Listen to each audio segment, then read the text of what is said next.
bed, wrapped in turban and shimmering cloth. It was very eerie. The dim light, the slow movement, the slim, erect figure. And then she began to speak Yiddish with a twang and an intonation I had not heard in years. Du kennst mich nicht, you don't know me. But I'm a friend of your mother's from over there. And she talks all the time about your life and how you're turning out and how you don't appreciate her. And I want you to know you're missing some valuable facts in the way you've gotten favored.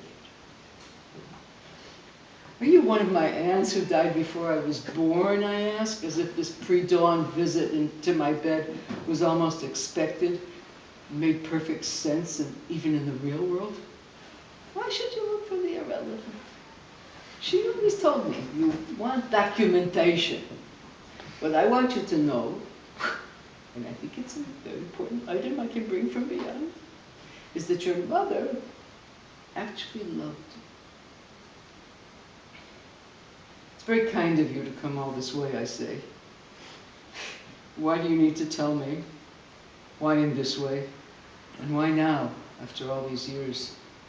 All my struggles to accept her inability to accept me. I'll tell you. I don't like to interfere, and I wouldn't be here now if I didn't think it was vital to the rest of your life. But you've got to admit I look good in this light.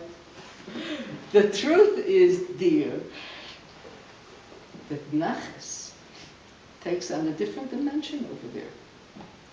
That your mother takes daily pleasure in your enjoyment of life, even if it is a life she would never have understood when she was burdened with her own world, her own life. The truth is, dear, I respond, that this is a fantasy I have contrived to make the rest of my life easier. Fantasy, fantasy. Enjoy the liberty. Thank you for the joy you feel when you unhook your bra at the end of the long holiday. I want you to know I'm not at all impressed by the way your generation always has to come to negative conclusions from your analysis. So why didn't she come herself? She had to send a delegate. I realize I'm already talking in her intonation. She was afraid to. She was always afraid of you. Maybe next time she'll come herself. You never really did understand, did you? How much stronger than her she thought you were. How you forced her to go to new places, and how she learned eventually, and she went. Even your refusal to hate outright, and to give up the possibility of understanding. The fact is, you've won, she knows it, and she's proud.